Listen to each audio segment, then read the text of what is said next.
La page du livre de Saint Luc, chapitre 15 et verset 11. Nous allons lire à partir de l'Évangile selon Saint Luc, chapitre 15 et verset 11.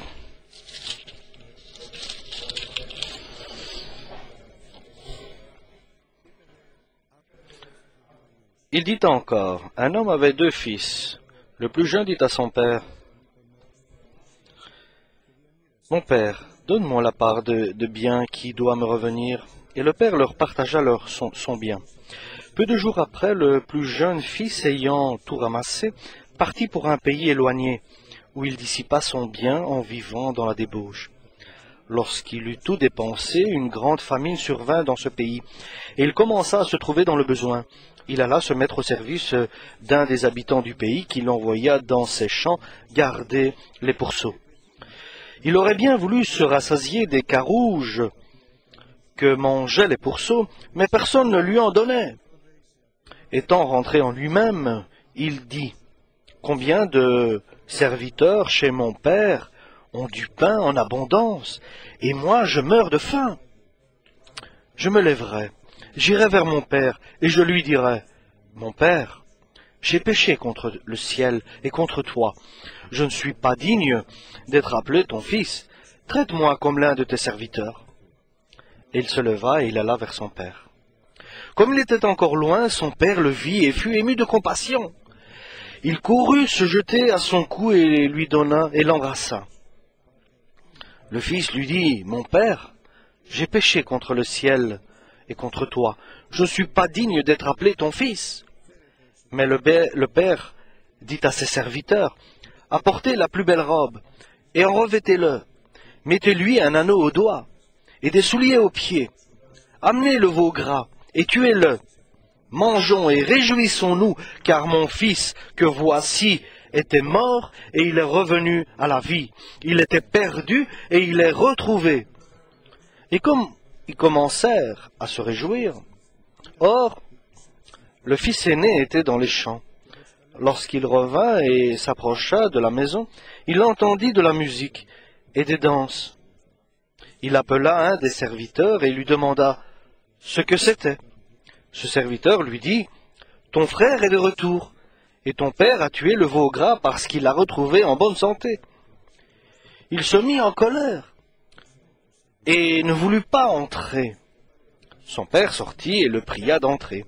Mais il répondit à son père, « Voici, il y a tant d'années que je te sers, sans avoir jamais transgressé tes ordres, et jamais tu m'as donné un chevreau pour que je puisse me réjouir avec mes amis.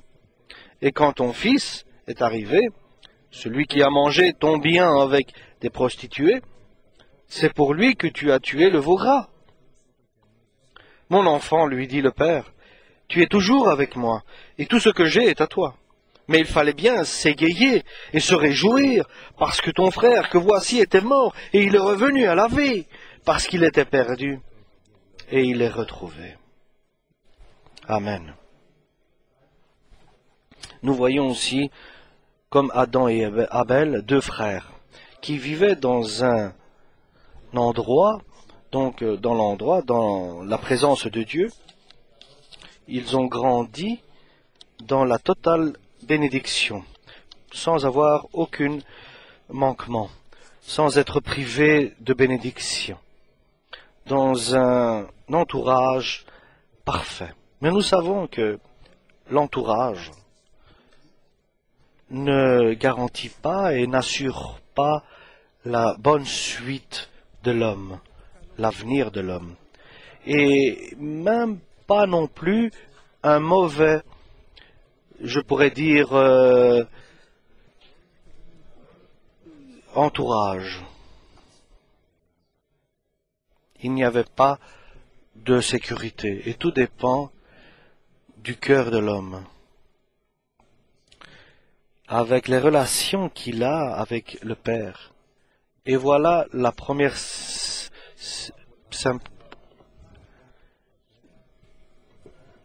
les premiers symptômes. Avec l'amour qu'il reçoit de son père, par exemple, le plus jeune, il ne répond pas à cet amour qu'il reçoit de son père.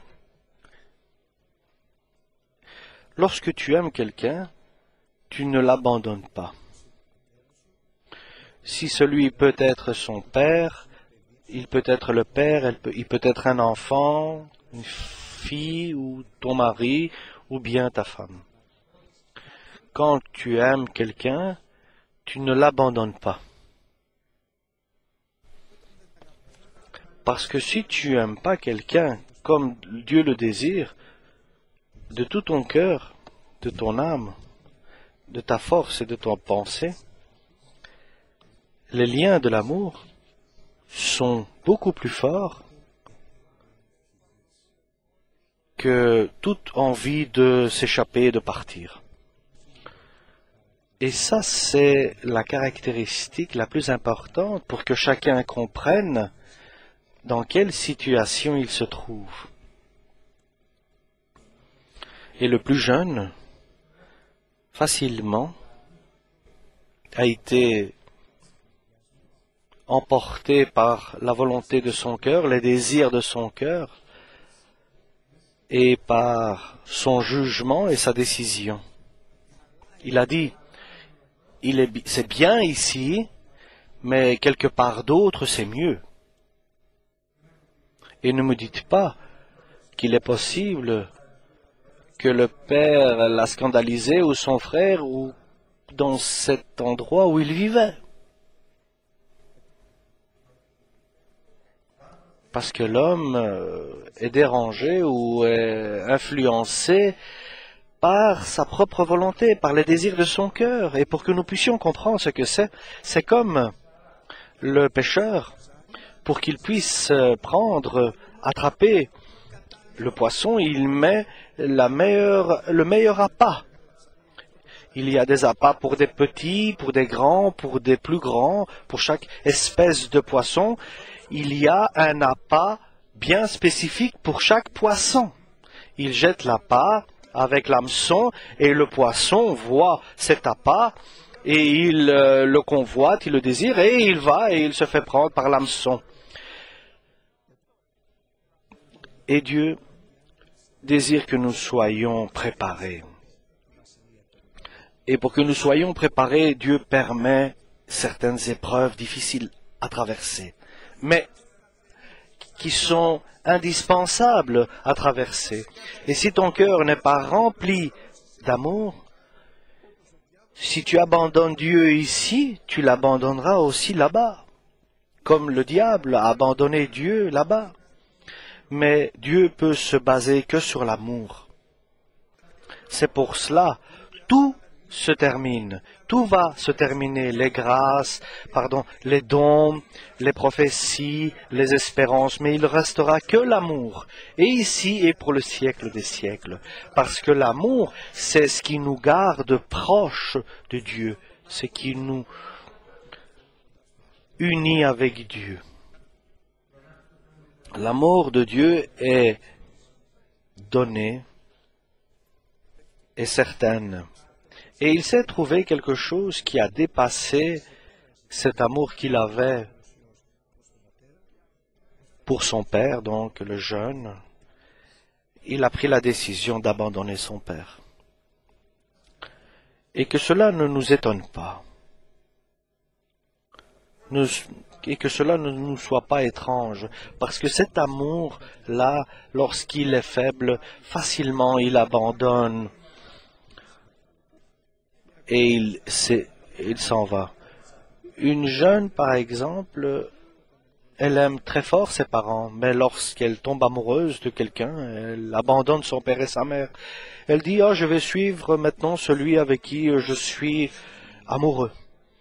Que les parents acceptent ou pas, la jeune fille va accomplir la volonté de son cœur ou les désirs de son cœur. Et le jeune, ici nous voyons, il a pris quelque chose, il a pris une décision de partir. Et il n'utilise pas la force Dieu n'utilise pas la force vis-à-vis des siens et de ses créatures, mais nous savons que là où il y a l'Esprit de Dieu, il y a la liberté. C'est pour cela que Dieu dit, si tu veux venir, viens. Si tu veux partir, tu peux t'en aller. L'Église n'a pas interdiction à celui-là ou celui-là doit s'en aller. Tout est libre. Et celui qui part, il s'en va. Celui qui entre, il entre. Et ce jeune-là, donc, a demandé une justice. Il a demandé la part des biens de son père qui lui revenaient, et il est parti. Et son présent était très beau, très bien, et il pensait que son avenir allait être aussi bien aussi. Il a bien vécu, il a fait le péché, et nous savons que personne n'a été sauvé par le péché. Et à la fin, nous connaissons les conséquences de tous ces péchés qu'il a fait. Il a tout gaspillé, tout son argent. Il a commencé à demander de l'argent et à être dans le besoin. Et quel était son avenir? Et là, nous ne connaissons pas l'avenir, ni dans la détresse, ni dans le bien. Et à un moment, le jeune est revenu en lui-même. Il s'est posé la question. Il s'est dit, je suis en train de mourir.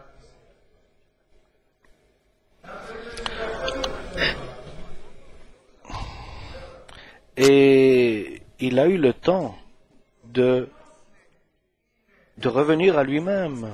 Et comme il était encore le temps du salut, l'homme peut changer encore son mauvais futur et qu'il devienne un bon futur. L'homme a dans ses mains son futur. Chaque personne a son futur entre ses mains. Cela dépend de sa décision. Et cela, je vais le répéter, la création du futur ne dépend de personne d'autre que de toi-même. Le futur, ton futur dépend que de toi, de toi-même, sachant l'éternel amour de Dieu qui t'attend. L'infini amour de Dieu qui t'attend. Et là, il s'est dit en lui-même, donc le jeune qui était parti, dans la maison de mon père, tous les serviteurs ont à manger. Et moi, je suis en train de mourir de faim ici. Et nous savons que le Père va jamais te chasser. Et ses bras sont toujours ouverts pour t'accueillir. Et lui, il ne sait pas cela. Et il l'a pensé, et il a dit, je vais aller dire à mon Père, j'ai péché contre le ciel, contre Dieu et contre toi. J'ai fait une erreur, je me suis trompé. Je ne suis plus digne d'être ton fils. Fais-moi comme un de tes serviteurs pour que je puisse manger à ma faim. Mais s'il savait que le Père attendait son fils, et lorsqu'il a commencé à partir, à aller vers son Père, ce n'était pas facile d'aller vers son Père, parce qu'il était dans la faiblesse. Retourner, ce n'est pas facile. Revenir, ce n'est pas facile. Mais Dieu peut te donner la force et la grâce de revenir vers lui. Et lorsqu'il a approché la maison, le Père l'attendait avec les bras ouverts. Si tu reviens à Dieu, alors l'Écriture nous dit, alors viendra la paix de Dieu, il y a le grand péché partira, s'en allera, et Dieu te rétablira. Et comme là, et le jeune était sale, faible, et Dieu l'a vu de loin, et l'amour du Père est bien connu. Il l'a couru, il l'a pris dans ses bras, il a appelé les serviteurs, il leur a dit, habillez-le, lavez-le, changez-le et donnez-lui aussi la bague. La bague était le sceau, c'était le sceau de son appartenance. Il est mon fils. Et lorsqu'il est entré, il a pris le veau gras, il l'a tué et il a fait un grand festin. Mais n'oublions pas, chers frères et sœurs, et le plus grand frère, l'aîné. Lorsque le plus grand frère a approché de la maison en revenant des champs, il a demandé à certains serviteurs, « Que se passe-t-il » Ils lui ont dit, « Ton frère est revenu et ton père a tué le veau gras pour fêter ses retrouvailles. » Et le plus grand frère, comme Caïn, a été en colère. Pourquoi? Parce qu'il n'a jamais aimé son frère comme il devait l'aimer. Mais cela ne change pas la vie du jeune, cela change la vie du plus grand. Et Caïn avait chassé Abel en le tuant. Ici, mais c'est ton frère. Oh, nous sommes libres maintenant de ce frère-là. Non, je ne le veux pas près de moi, mais c'est ton frère. C'est ta femme, c'est ton mari, c'est ton enfant. Le chrétien qui aime n'est pas tranquille. Il est comme le père, il attend. Le frère l'avait oublié. Il ne voulait pas du plus jeune frère. Non seulement il n'attendait pas, mais il ne le voulait pas qu'il revienne.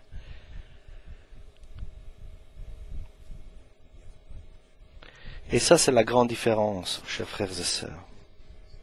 Et vous savez, ce que dit l'apôtre Jean, un grand secret, lorsqu'il dit,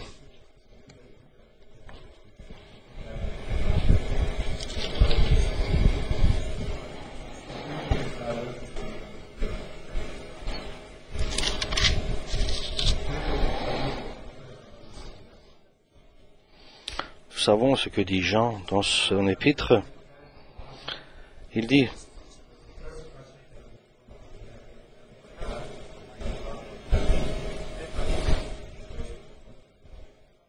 petits enfants, n'aimons pas en parole et avec la langue, mais en action et en vérité. Il y a un amour avec des paroles et des paroles et avec un langage.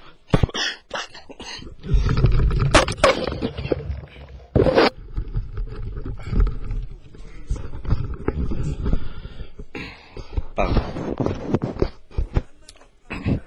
Si nous aimons avec un langage et avec des paroles, nous ne sommes pas vrais. Mais si nous aimons avec des actes et une vérité, nous sommes certains.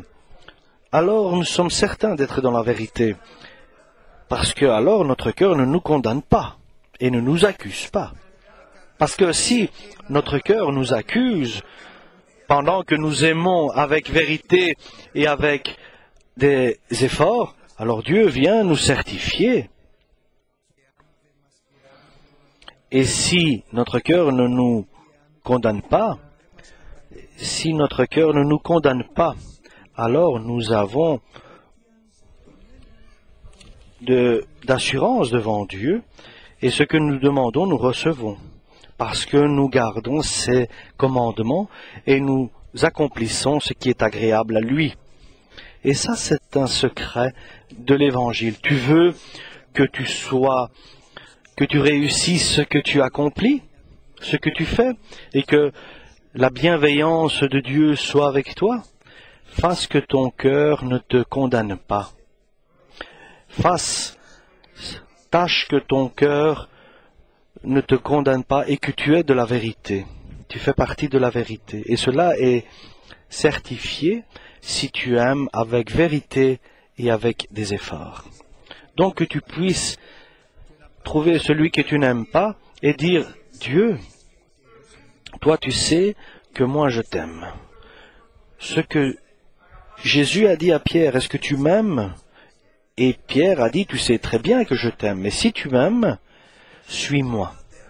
Si vous m'aimez, alors vous pouvez garder mes commandements. Si vous ne m'aimez pas, vous ne pouvez rien faire. Vous êtes inutile. Ou bien tu vas devenir Caïn à la fin, parce que tu ne fais pas ce qui est bien. Donc, le péché est proche de ta maison. Ou bien, tu seras comme Abel. Donc l'ancien, le plus âgé des deux frères, nous ne savons pas s'il est arrivé au paradis. Et le père est sorti, il lui a dit au plus grand, viens, entre, ton frère est revenu, viens, nous allons festoyer et nous réjouir. Et le grand, il dit, et il est autoritaire, et il est dur de son fanatisme. Et que veut dire fanatisme? Le manque d'amour.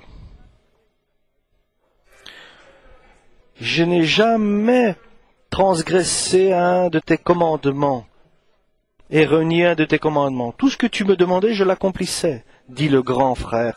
Et toi, tu ne m'as pas donné un chevreau pour festoyer avec mes amis. Il a des reproches à faire au père. Il n'a pas d'amour en lui.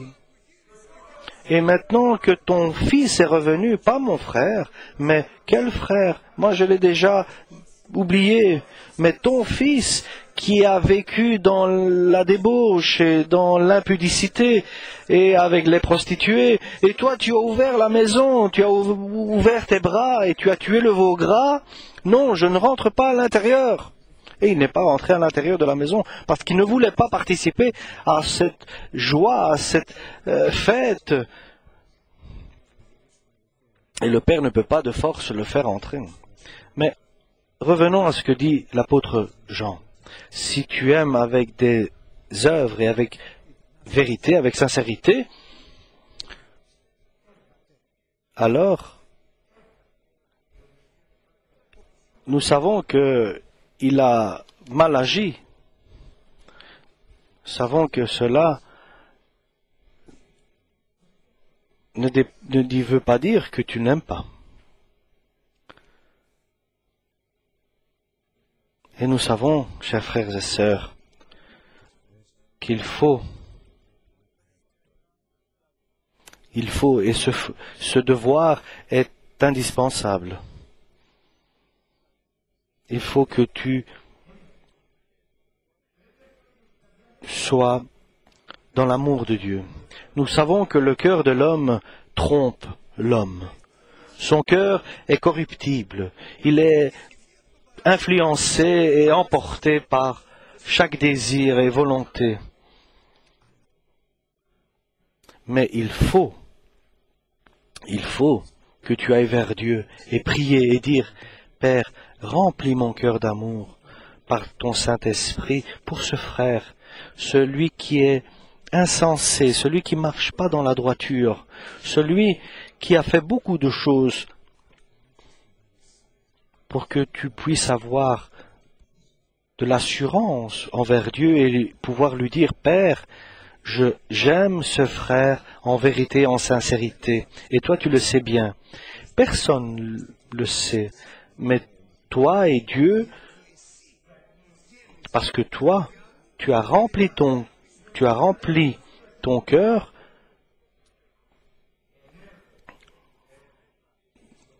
et avec des œuvres, remplis-lui de grâce, bénis-le avec beaucoup de grâce, que je sois heureux de le voir dans la bénédiction. Alors Dieu vient et informe ton cœur, et ton cœur alors ne t'accuse plus.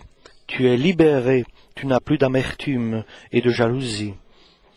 L'autre, il a son chemin, tu ne peux rien faire, mais toi, tu es libre maintenant, que tu n'as pas de rancœur envers personne. Et quand ton cœur ne te condamne pas et ne t'accuse pas, alors tout ce que tu pourras demander à Dieu, Dieu l'accomplira. Tu pourras demander pour ta vie, pour ta famille, mais d'abord pour le royaume de Dieu. Quoi que tu demanderas, Dieu te le donnera. Pourquoi? Parce que nous accomplissons ses commandements et nous accomplissons ce qui est agréable à lui. Donc, il est satisfait à ton offrande.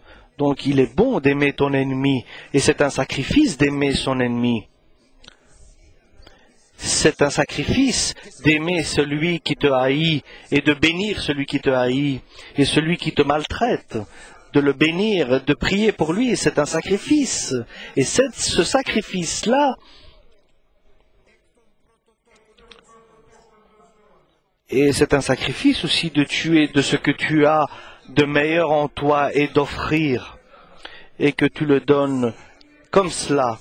C'est un sacrifice de donner ce que tu as de meilleur et de plus cher aux pieds de Jésus-Christ. C'est un sacrifice de faire cela, mais il a un retour.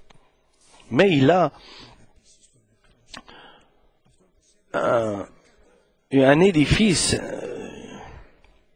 Et bien sûr, aimer ton ennemi, c'est un grand sacrifice. Mais ce sacrifice est bon devant Dieu, est agréable, et Dieu est satisfait de ce sacrifice-là. Et ce sacrifice-là lui est agréable. Pourquoi? Parce que nous gardons ses commandements, nous accomplissons ce qui est agréable à lui. Et cela n'est pas facile. Et nous le confessons, nous le témoignons, moi je peux le dire, ce n'est pas facile de faire cela. Je me souviens, je n'oublierai pas un frère, un bon frère, m'avait fait beaucoup de mal. Et je le savais, et je n'ai pas fait d'erreur. Et je ne pouvais pas le voir, je ne pouvais pas lui parler. Mais j'ai compris que il faut que mon cœur ne me condamne pas. Et j'ai été vers Dieu, et j'ai prié, j'ai dit, Dieu, remplis mon cœur d'amour. Des mois, je me suis efforcé, et j'ai réussi. Et après, enthousiasmé, j'ai été à la prière, rempli de joie, j'ai dit, Dieu bénit ce frère énormément, bénis-le énormément. Et j'avais de la joie en moi. À ce moment-là, j'entends la voix de Dieu qui me dit, est-ce que je vais le bénir plus que toi? Désires-tu? Et alors là, j'ai été étonné. Et alors là, je me suis dit, mais non, quand même pas plus que moi. Et non, ne le bénis pas plus que moi, Seigneur. Oui, je vous dis la vérité, vous comprenez comment j'étais. Et après combien de temps il fallait que je sois éprouvé et que je puisse dire, oui, Seigneur, bénis-le plus que moi. Et là, j'ai dû évoluer, mûrir.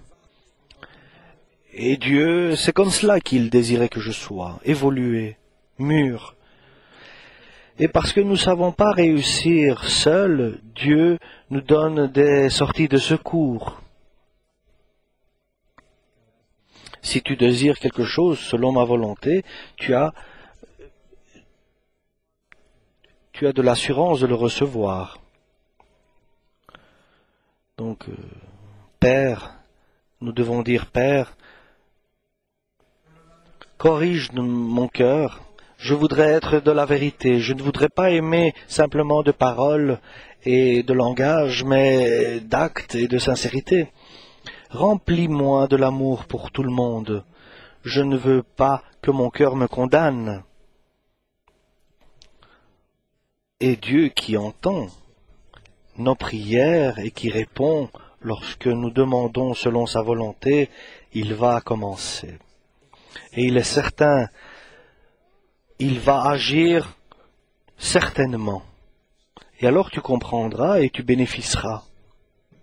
Tu bénéficieras d'un Dieu agréable, un bon Dieu, un Dieu qui a de la compassion, qui est reconnaissant à toi. Pourquoi? Parce que tu as demandé et Dieu t'a fait bon envers les autres.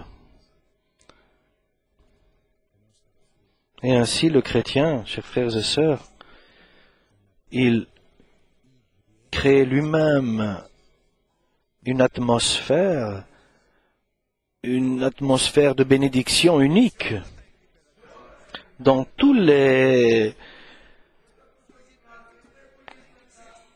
dans toutes les situations, dans toutes les couches de